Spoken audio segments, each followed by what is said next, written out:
श्री शिवाय नमस्तुभ्यम। हर हर महादेव। दोस्तों, आप सभी लोग जानते हैं कि 9 सितंबर 2024 यानी सोमवार को षष्ठी तिथि पड़ रही है। और दोस्तों, यह जो षष्ठी तिथि है वह भाद्रपद महीने में पड़ने वाली सबसे बड़ी षष्ठी तिथि है, क्योंकि यह भाद्रपद महीने में पड़ रही है। और आप सभी लोग जानते हैं कि यह जो 4 महीने होते हैं वह भोलेनाथ को बहुत अधिक प्रिय होते हैं, जिसका बहुत ही बड़ा और विशेष महत्व होता है। और ऐसा दिन पूरे साल में सिर्फ एक ही बार आता है। और दोस्तों, आप सभी लोग जानते हो कि सोमवार षष्ठी तिथि का अगर सबसे बड़ा कोई उपाय है तो वह 2 लौंग वाला उपाय है। तो दोस्तों, इस भाद्रपद महीने के सोमवार के दिन आप लोगों को इस 2 लौंग वाले उपाय को जरूर करना है। बहुत सारे लोग होंगे जिन लोगों ने इस उपाय को ना किया हो, मतलब पूरा साल निकल गया, उन्होंने किसी भी दिन इस लौंग वाले उपाय को ना किया हो। पर दोस्तों, आपके पास 9 सितंबर भाद्रपद महीने के सोमवार षष्ठी तिथि के दिन एक आखिरी मौका बचा हुआ है।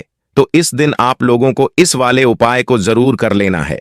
भले ही आपने पूरे साल भर इस उपाय को ना किया हो, पर अगर आपने इस भाद्रपद महीने के सोमवार षष्ठी तिथि के दिन इस वाले उपाय को कर लिया तो आपको इस उपाय को करने का वह फल मिलेगा जिसकी आपने कभी कल्पना भी नहीं करी होगी। इसीलिए आप लोग इस वाले उपाय को एक बार जरूर कर लेना, ताकि आप लोगों के हाथ से यह मौका ना जा सके और आपको इस उपाय को करने का फल मिल सके। दोस्तों, यह उपाय पंडित जी ने अपनी अभी की ही शिव महापुराण की कथा में बताया है, जिस उपाय को आज हम आपको बहुत अच्छे से समझाने वाले हैं। इस वीडियो को देखने के बाद इस उपाय को समझने के लिए आपको कोई और वीडियो को देखने की जरूरत नहीं पड़ेगी। तो चलिए दोस्तों, उपाय को शुरू करते हैं। देखिए दोस्तों, यह उपाय इस भाद्रपद महीने के सोमवार षष्ठी तिथि के दिन इतना खास होता है, इतना महत्वपूर्ण होता है। देखा गया है कभी कभी बड़े बड़े पूजा पाठ अनुष्ठान से जो मनोकामना पूर्ण नहीं होती, वह भाद्रपद महीने के दिन एक छोटे से उपाय करने से ही आपकी मनोकामना पूर्ण हो जाती है। और बहुत सारे लोगों ने इस उपाय को किया भी है और उनको इस उपाय को करने का फल भी जरूर मिला है। अगर आप लोग भी इस उपाय को करना चाहते हैं तो आप इस उपाय को पहले अच्छे से समझ लेना, सुन लेना, उसके बाद करना। आपको इस उपाय का फल जरूर मिलेगा। और इस उपाय को कर लेने से आपके घर में चाहे किसी भी प्रकार की दुख और समस्या क्यों ना चल रही हो, आपको उसका कारण भी नहीं पता है कि भाई यह समस्या किस कारण से चल रही है, उसका कुछ भी कारण हो सकता है, जैसे पितृदोष हो सकता है या किसी भी तरह का मंगल दोष भी हो सकता है। तो इस दिन आप लोगों को यह वाला उपाय कर लेना है। यह एक ऐसा उपाय है जिसे अगर किसी विशेष दिन पर किया जाए तो उस विशेष दिन का फल तो हमें मिलता ही मिलता है, पर हमने उस दिन पर इस उपाय को किया है तो हमें उससे भी बड़ा फल मिलता है, और फल बहुत जल्दी मिलता है, क्योंकि आप इस उपाय को बहुत ही बड़े और विशेष दिन पर कर रहे हो। तो चलिए अब उपाय के बारे में बात करते हैं, लेकिन उससे पहले आप लोगों को यह जानना आवश्यक है कि आखिर यह उपाय किस समय करना है, किसको करना है और कैसे करना है। तो चलिए हम आगे आपको वीडियो में एक एक करके बता देते हैं। लेकिन उससे पहले अगर आप लोग हमारे चैनल पर नए हैं तो हमारे चैनल को सब्सक्राइब कर लेना और इस वीडियो को लाइक करके कमेंट बॉक्स में श्री शिवाय नमस्तुभ्यम ओम नमः शिवाय जरूर टाइप कर देना। तो दोस्तों, इस 2 लौंग वाले उपाय को हमें इस सोमवार के दिन कैसे करना है, किसको करना है, किस समय करना है और कहां पर करना है, यह सारे सवालों के जवाब आपको इस वीडियो में मिल जाएंगे। और जो यह वीडियो देखेगा उसको भी 2 लौंग वाला उपाय जरूर करना चाहिए, क्योंकि इस दिन लौंग का भी बहुत ही बड़ा और विशेष महत्व होता है। और जब बात आ जाए 2 लौंग की तो यह सोने पे सुहागा वाली बात हो जाती है। और इस सोमवार षष्ठी तिथि का यह एक बहुत ही बड़ा उपाय हो जाता है। तो अब दोस्तों, सबसे पहले हम लोग इस 2 लौंग वाले उपाय को आखिर करना किसको है वह बात जान लेते हैं। तो देखो, घर की जो बड़ी माताएं बहनें होती हैं, उन माताओं बहनों में से कोई भी एक बड़ी माता बहन इस वाले उपाय को कर सकती है। और दोस्तों, अगर आप चाहें तो अपने घर में से सभी सदस्यों को भी इस उपाय को करवा सकते हैं। अगर किसी व्यक्ति की खुद की कोई मनोकामना है, खुद की कोई दुख और समस्या है जो कि वह अपने लिए ही इस वाले उपाय को करना चाहता है, तो वह खुद अपने लिए भी कर सकता है। बाकी अगर कोई घर में से ऐसा है जो कि अपने पूरे घर परिवार की सुख और शांति के लिए यह वाला उपाय करना चाहता है, तो भाई वह भी कर सकता है। उसमें कोई भी दिक्कत वाली बात नहीं है।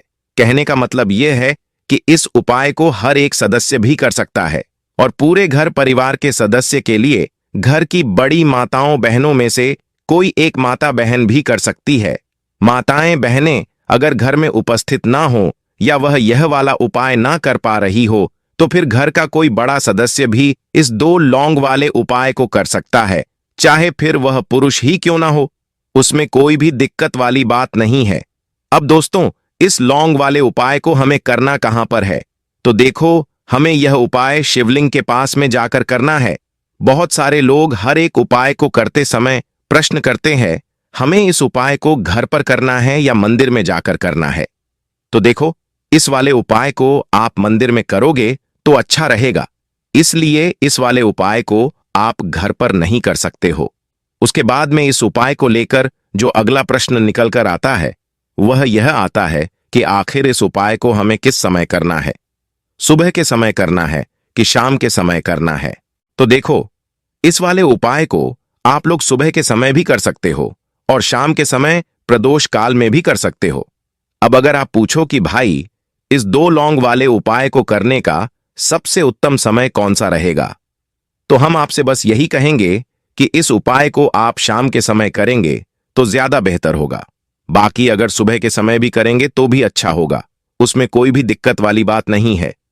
तो अब दोस्तों, जो अगली सबसे बड़ी और महत्वपूर्ण बात आती है वह यह आती है कि सुबह अगर हम उपाय को करेंगे तो हमें कितने बजे से लेकर कितने बजे तक के बीच में करना है, और शाम के समय प्रदोष काल में करेंगे तो हमें कितने बजे से लेकर कितने बजे के बीच में करना है।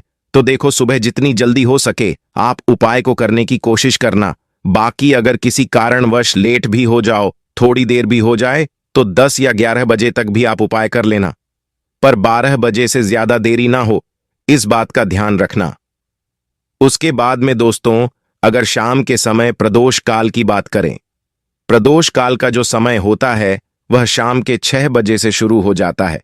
मतलब शाम के 6 बजे से लेकर 7 बजे के बीच का जो समय होता है यह समय प्रदोष काल का समय होता है। पर अभी जो मौसम चल रहा है, इस मौसम में शाम बहुत देरी से होती है, तो आप इस उपाय को 7 या 8 बजे के बीच में भी कर सकते हो। मतलब शाम के 6 बजे से रात 8 बजे के बीच में आप कभी भी इस वाले उपाय को कर सकते हो, उसमें कोई भी दिक्कत वाली बात नहीं है। परंतु सोमवार के दिन कोशिश करना कि समय के अंतर्गत ही कर लो। किसी कारणवश ना कर पाओ तो थोड़ा देरी से भी कर सकते हो, आपको उपाय का फल जरूर मिलेगा। देखिए, इस वीडियो में जितने भी उपाय हम आपको बताएंगे सभी उपाय सरल है। आगे बढ़ने से पहले वीडियो को एक लाइक जरूर करें। देखो, सबसे पहला उपाय, यदि आपके जीवन में संकट बहुत अधिक रहते हैं, आपके ऊपर बहुत अधिक विपदा आ रही है, बार बार आपको अपने व्यापार में और अपने धन में हानि देखने को मिल रही है, यानी कि आपको प्रत्येक कार्य में हानि हो रही है, तो आपको यह उपाय करना चाहिए। देखिए, इस उपाय के लिए आपको मात्र एक लौंग का जोड़ा लेना है, यानी कि 2 फूल वाली लौंग लेनी है। साथ में आपको मात्र थोड़ा सा शहद लेना होगा और इसी के साथ में आपको तांबे के पात्र के अंदर शुद्ध जल लेना होगा। अब देखिए, इन सभी सामग्रियों को लेकर के आपको भगवान शिव जी के मंदिर में पहुंच जाना है। देखें, यह उपाय आप सुबह से लेकर शाम तक कर सकते हैं। तो सबसे पहले तो आपके पास जो 2 फूल वाली लौंग है उन्हें आपको शहद के अंदर अच्छे से डुबो देनी है, यानी कि दोनों लौंग पर आपको अच्छे से शहद का लेपन कर देना है। अब जो आपके पास एक लोटा जल है उसे सबसे पहले शिवलिंग पर श्री शिवाय नमस्तुभ्यम इस मंत्र का जाप करते हुए धीरे धीरे समर्पित कर देना है। अब आपके पास जो 2 फूल वाली लौंग है उसे आपको शिवलिंग पर अर्पित करना है और आपको प्रार्थना करनी है कि जीवन में जो रोग की स्थिति है वह समाप्त हो, जीवन के जो संकट और समस्याएं हैं वह सभी समाप्त हो। इस प्रकार से प्रार्थना करते हुए यह जो 2 फूल वाली लौंग है उसे आपको शिवलिंग पर अर्पित कर देनी है। आपकी जो भी समस्या होगी इस सोमवार के दिन अवश्य ही समाप्त हो जाएगी। तो इस प्रकार से आपको पहला उपाय करना है। अब हम दूसरे उपाय के बारे में बात कर लेते हैं। देखिए, यह उपाय आपके लिए सर्वश्रेष्ठ होने वाला है। इस उपाय के लिए आपको साबुत मात्र 5 हरे मूंग के दाने लेने हैं। खंडित नहीं होने चाहिए, इस बात का ध्यान रखें। और इसी के साथ में आपको एक तांबे के पात्र के अंदर अपने घर से शुद्ध जल ले लेना है। अब दोस्तों, इन सभी सामग्रियों को लेकर आपको सीधे भगवान शिव जी के मंदिर पहुंच जाना है। देखिए, इस उपाय को आप सुबह भी कर सकते हैं और शाम के समय में भी कर सकते हैं। भगवान शिव जी के मंदिर में पहुंचने के बाद आपके पास जो 5 हरे मूंग है, उनमें से जो पहला हरा मूंग है उसे शिवलिंग के सामने जो नंदी महाराज होते हैं और उनका जो पैर उठा हुआ होता है, वहां पर आपको पहला हरा मूंग समर्पित कर देना है और आपको ओम नमः शिवाय इस मंत्र का जाप कर लेना है। फिर आपको दूसरा हरा मूंग लेना है और शिवलिंग पर जो श्री गणेश जी वाला स्थान होता है, वहां पर आपको यह दूसरा हरा मूंग समर्पित कर देना है। यानी कि शिवलिंग के सीधे तरफ आपको यह दूसरा हरा मूंग समर्पित करना है और फिर आपको ओम नमः शिवाय या फिर श्री गणेशाय नमः इस मंत्र का जाप कर लेना है। उसके बाद तीसरा हरा मूंग का दाना आपको भगवान शिव जी की सबसे प्रिय पुत्री माता अशोक सुंदरी वाले स्थान पर समर्पित करना होगा। शिवलिंग की जो जलाधारी होती है, जहां से जल बहकर के आता है, उसी जलाधारी के बीच में सांप की आकृति के रूप में जो कहीं उठी हुई लाइन होती है, वहीं पर आपको तीसरा हरा मूंग समर्पित करना है और फिर आपको ओम नमः शिवाय इस मंत्र का जाप कर लेना है। अब दोस्तों, जो चौथा हरा मूंग है उसे आपको शिवलिंग पर भगवान कार्तिकेय जी का स्थान होता है, वहां पर आपको यह चौथा हरा मूंग का दाना समर्पित कर देना है और आपको ओम नमः शिवाय इस मंत्र का जाप कर लेना है। अब दोस्तों, आपके पास जो 5वां और अंतिम हरा मूंग बचा हुआ है, उसे आपको उस जल के पात्र के अंदर डाल देना है और इस हरे मूंग युक्त जल से आपको भगवान शिव जी के शिवलिंग पर अभिषेक करना है। जल आपको बिल्कुल धीरे धीरे समर्पित करते जाना है और लगातार आपको शिव महापुराण के मूल मंत्र श्री शिवाय नमस्तुभ्यम इस मंत्र का जाप करते रहना है। फिर आपको शिवलिंग के सामने बैठकर, यदि आप अपने बच्चों की बुद्धि, ज्ञान और विवेक के लिए उपाय कर रहे हैं तो उसके लिए आपको प्रार्थना कर लेनी है, या फिर व्यापार में वृद्धि करने के लिए यह उपाय कर रहे हैं तो उसकी कामना करते हुए आपको प्रार्थना कर लेनी है, या फिर अपनी नौकरी के लिए कर रहे हैं, या फिर अपने इंटरव्यू के लिए, या फिर धन की प्राप्ति के लिए कर रहे हैं। जिस भी कामना के लिए आप उपाय कर रहे हैं उसे परिपूर्ण करने के लिए आपको महादेव से प्रार्थना कर लेनी है और फिर आपको वापस अपने घर आ जाना है। पंडिता जी ने कहा है कि जो भी व्यक्ति इस उपाय को कर लेता है तो यकीन मानिए आपके जीवन के जो सारे संकट, कष्ट और बाधाएं हैं वह सभी समाप्त होंगे। अब हम अगले उपाय की बात करते हैं। इस उपाय के लिए आपको एक दीपक लेना है। दीपक आप मिट्टी का भी ले सकते हैं और शुद्ध आटा मढ़कर उसका दीपक भी आप तैयार कर सकते हैं। दीपक के अंदर गोल बाती का प्रयोग करना है और दीपक के अंदर आपको शुद्ध घी का प्रयोग करना है। इसी के साथ में आपको मात्र एक फूल वाली लौंग लेनी होगी। अब यह एक दीपक और एक फूल वाली लौंग लेकर के सीधा आपको बरगद के वृक्ष के वहां पहुंचना होगा। देखिए, सबसे पहले तो आपके पास जो एक फूल वाली लौंग है उसे आपको बरगद के वृक्ष की जड़ में समर्पित करना है। देखिए, अगर आपके जीवन में कोई भी बड़ा संकट आने वाला है, कोई भी बड़ा कष्ट आने वाला है, तो वह इस उपाय के माध्यम से दूर होने वाला है। महादेव की विशेष कृपा रहेगी कि जो भी संकट आपके जीवन में आने वाला होगा वह भी दूर हो जाएगा। तो आपको बरगद के वृक्ष की जड़ में एक लौंग समर्पित करनी है और वहीं पर आपको गोल बाती वाला दीपक जो आप लेकर के गए हैं उसे भी वहां पर प्रज्वलित कर देना है। महादेव का स्मरण करते हुए आपको यह उपाय करना है। अब हम चौथे विशेष उपाय के बारे में जान लेते हैं। देखें, यदि आपके विवाह में कोई भी समस्या आ रही है, यदि आपका जो कर्ज है वह दिन प्रतिदिन बढ़ते ही जा रहा है, तो आपको यह चमत्कारी उपाय करना चाहिए। अगर जीवन में कोई भी समस्या है तो उसे दूर करने के लिए आपको यह उपाय करना चाहिए।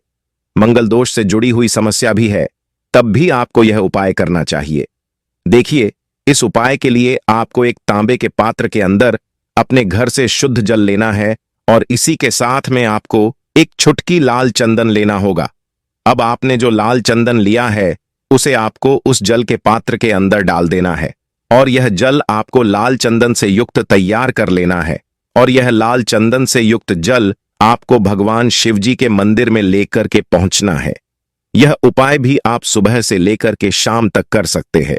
अब दोस्तों, यह जो लाल चंदन से युक्त जल है, इसे आपको भगवान शिव जी के शिवलिंग पर धीरे धीरे अर्पित कर देना है और आपको लगातार श्री शिवाय नमस्तुभ्यम इस मंत्र का जाप करते रहना है। देखिए, यदि आपके जीवन में विवाह से जुड़ी समस्या चल रही है तो आपको मंगलेश्वर महादेव का स्मरण करना है, और जीवन में अधिक कर्ज की समस्या है तो आपको अणमुक्तेश्वर महादेव का स्मरण करना है। देखना, एक दिन आपकी सब तरह की समस्या जल्दी ही समाप्त हो जाएगी। तो इस प्रकार से आपको यह चौथा उपाय करना है। अब हम अंतिम और पांचवें उपाय के बारे में जान लेते हैं। देखिए, यह जो उपाय है, विशेषकर आपको हनुमान जी के मंदिर के वहां पर ही करना होगा। जब भी आपको ऐसा लगने लगे कि आपके जीवन में जो कर्ज है वह समाप्त ही नहीं हो पा रहा है, दिन प्रतिदिन बढ़ते ही जा रहा है, कष्ट जो है वह दिन प्रतिदिन बढ़ते ही जा रहे हैं, कष्ट जो है वह समाप्त ही नहीं हो पा रहे हैं, यानी कि जीवन में जब भी कोई विपदा आती है, संकट आता है, तो हमें संकट मोचन हनुमान जी के मंदिर में जाना चाहिए। लेकिन यह उपाय बहुत ही खास है। इस उपाय के लिए आपको एक चौमुख दीपक तैयार करना होगा। आपको एक दीपक लेना है, दीपक के अंदर 4 बाती लगानी है। देखो, बाती के लिए आपको कलावा का मौली वाला धागा आता है, उसकी भी बना सकते हैं, या फिर आप सफेद रुई की जो बातियां होती हैं उनसे भी बना सकते हैं। अब आपको एक कटोरी सरसों का तेल लेना है, और अब इस दीपक के अंदर आपको चमेली का तेल डालना है, या फिर जो आपने कटोरी में सरसों का तेल लिया है वह तेल डालना है। और इसी के साथ में आपको मात्र एक फूल वाली लौंग भी लेनी है। देखिए, अब जो यह दीपक और लौंग है, इन दोनों को लेकर आपको हनुमान जी के मंदिर पहुंचना है। अब सबसे पहले तो यह जो चौमुखी दीपक है उसे आपको हनुमान जी के सामने प्रज्वलित करना है। दीपक को प्रज्वलित करने के बाद आपको वहीं पर एक बार हनुमान चालीसा का पाठ करना है, या फिर आप आरण मोचन मंगल स्तोत्र का पाठ भी कर सकते हैं। अब आपके पास जो एक फूल वाली लौंग है उसे आपको अपने सीधे हाथ में रखना है। अब आपको हनुमान जी से प्रार्थना करनी है कि जीवन के जो भी संकट है, विपदा है, वह सभी आपकी कृपा से दूर हो, और यह जो एक लौंग है उसे भी आपको उस चौमुखी दीपक के अंदर डाल देनी है और अपनी मनोकामना बोल देनी है। पंडित जी कहते हैं कि कुछ दिनों में ही आपकी सभी मनोकामना पूरी हो जाएगी। तो इस प्रकार से यह सुंदर सा और सरल सा उपाय करना है। देखो, आज की वीडियो में हमने आपको जितने भी उपाय बताए हैं जो आपको करने हैं, सभी उपाय बहुत ही सरल है। देखना, आपके जीवन के सारे संकट और कष्ट दूर होंगे। और पंडित जी ने कहा है कि सोमवार के दिन आपको चौमुख दीपक वाले उपाय को अवश्य ही करना चाहिए।